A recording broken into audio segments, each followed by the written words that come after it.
How's it going, everyone? Jiivita here with a news type video. So it was a exceptionally exciting weekend for Boundless.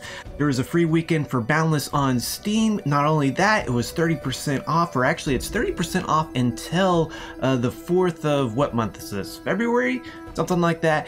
And you can even bump that up to 40% off if you use one of my promo codes on the Square Enix store. Those codes will be down in the description of the video, as well as a link to the store. There's a different code for both the US store and the EO store. Apparently the website backends for each are a little bit different, so it needs a different code. But anyway, moving along, I also had the privilege and honor of doing a live stream on Steam straight to the Boundless page, doing kind of like a new player tutorial type stream. Had a lot of fun doing it. Had apparently over 1,000 viewers, so great fun times. But anyway, let's get down to business. This is going to be mostly over the dev roadmap that was released on Friday. So it's been out for a little bit of time, so this is maybe more for the people that don't watch the Boundless forums that closely.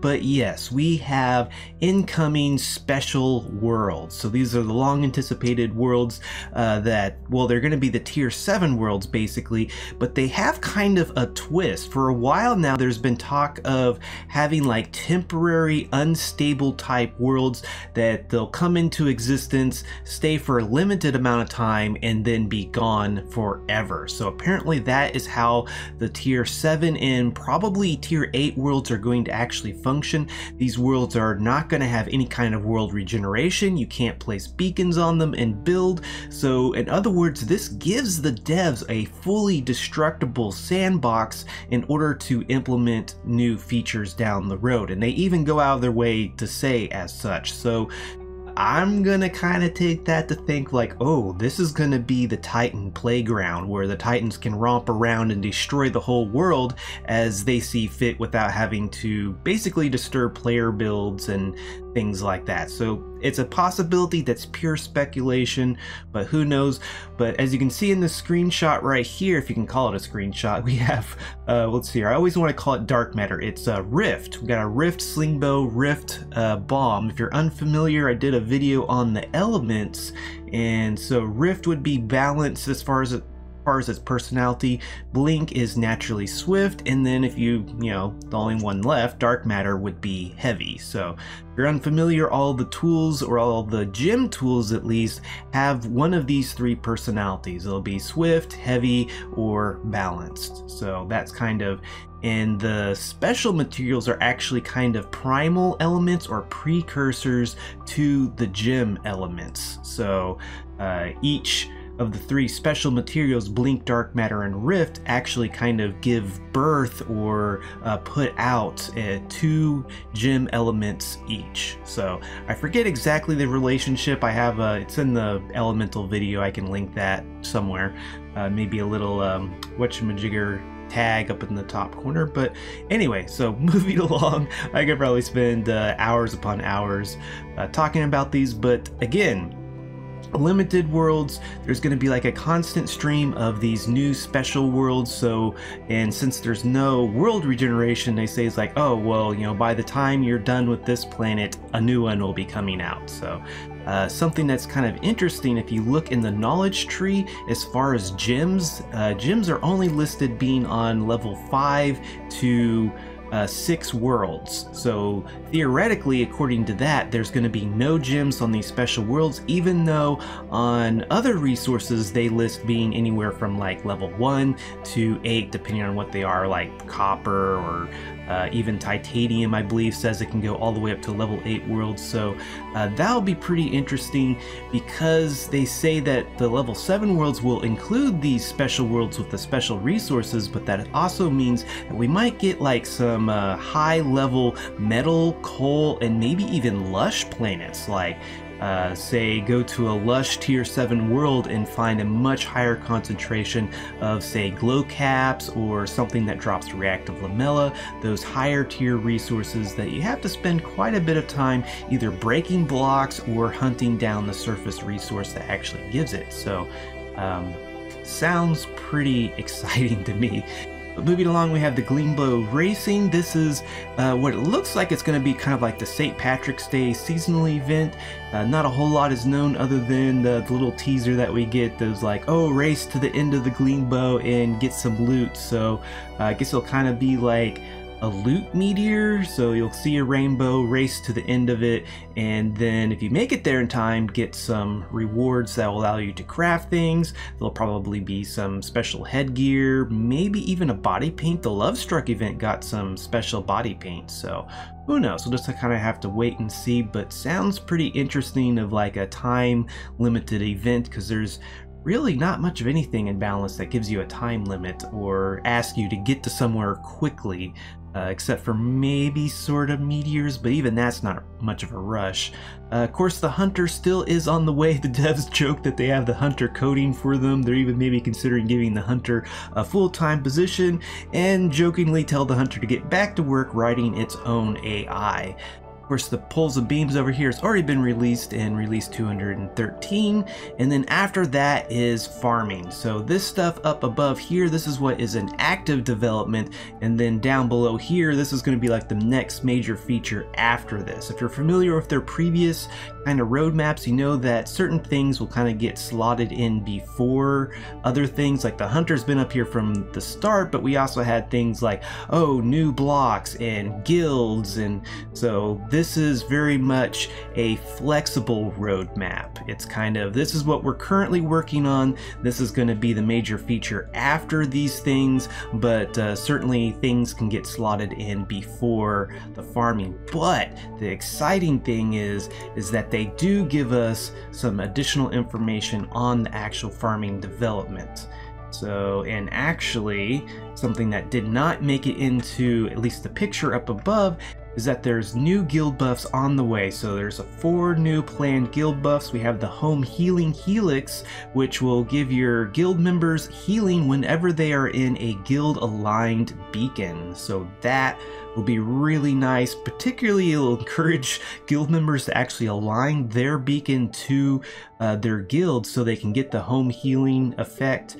And next off, we have the Building Safety Helix grants guild members reduced fall damage and increased interaction range within a guild aligned beacon. So that sounds really nice for your guild builders, basically. So there is the builders buff, and this looks like it would be an excellent thing to go along with that, to have that extra interaction range that theoretically should also be block placement range as well, not to mention the reduced fall damage. I can't tell you how many times I fall while I'm trying to build something, and that should be very, very nice.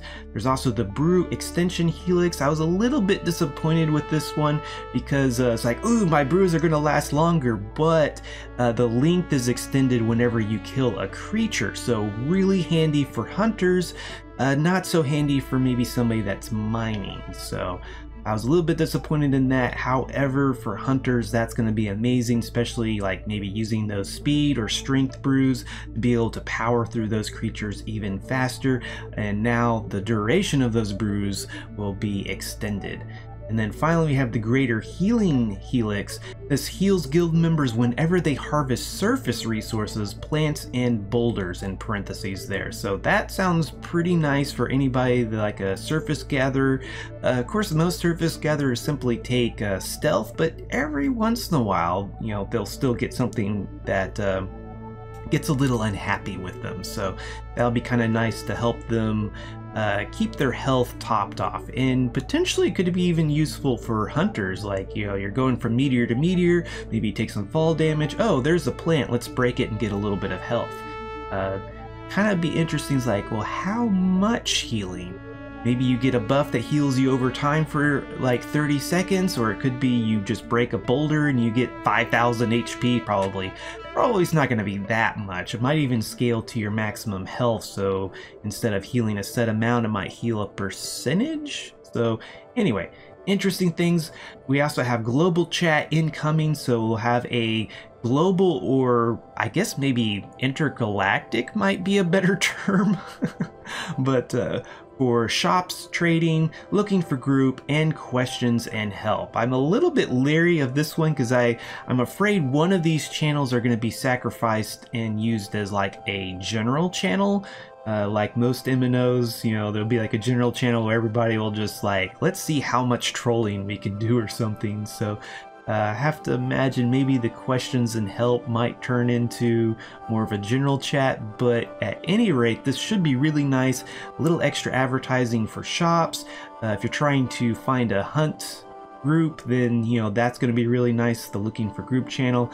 And then of course the questions and help to like shout. I was like, please help me, I don't know how to smelt copper or something, you know.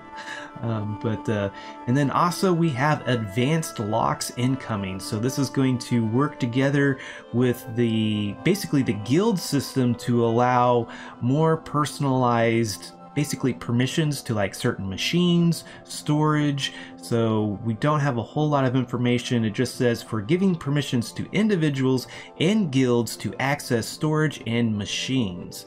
So that'll be kind of interesting. That almost sounds like, I wonder if you could put a lock on, say, one of your machines and give permissions to that lock or to that machine, so a player could use that machine but not use everything else in the beacon. That could be really interesting if that's what they mean. It's like that one line of text could be interpreted so many different ways. But anyway, we'll have more advanced locks to work with at some point.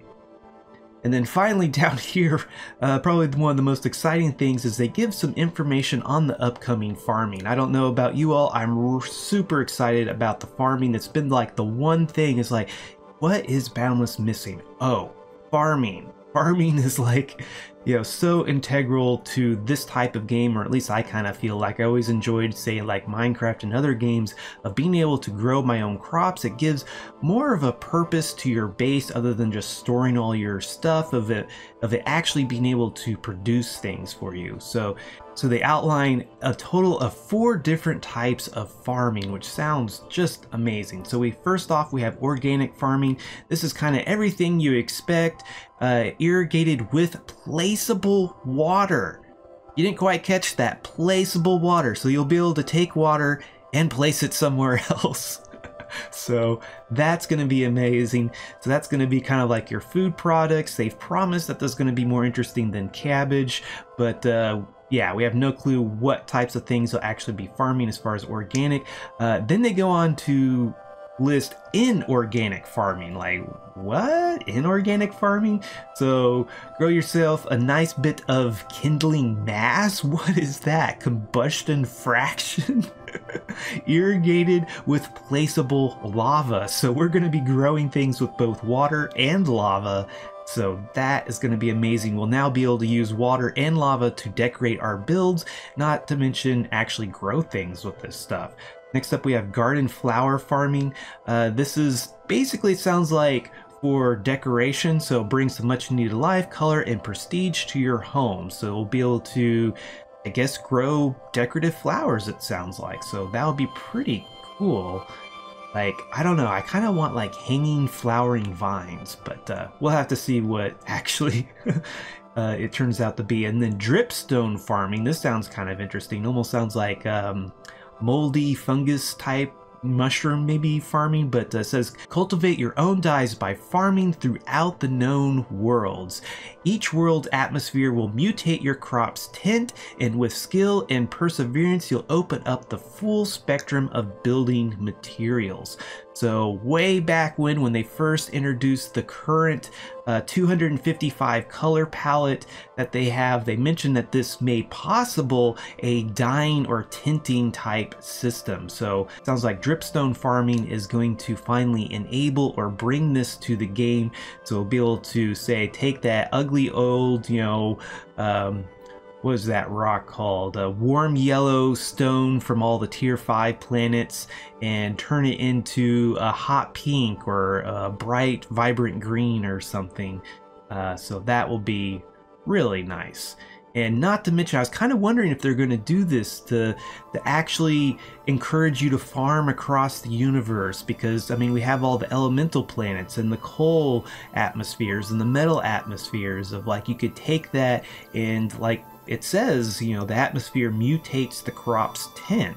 So that is pretty awesome. So now, not only will you be tending your crops on, say, your home world, but you might have to travel around your property that's literally scattered across the universe to tend to your crops. So pretty exciting. And then they, just in case you missed it, they say down below, it's like, oh, and did we say placeable water and lava will be used for irrigation? Or whatever else you can find a use for it. So that is going to be pretty awesome. I'll finally be able to have a lava waterfall in the middle of my home if I so choose. So pretty exciting. Okay, well, that looks like that wraps up the roadmap that's been updated. Some really exciting information available here. Can't wait to see all this stuff actually make it into the game. This was Jiivita. Thanks for watching. If you liked this video, be sure to hit that like button. Subscribe if you want to see more like this. And if there's anything you didn't like, please let me know down below. Also, if you like my channel, want to get cool perks, check out my Patreon page. Until next time, peace.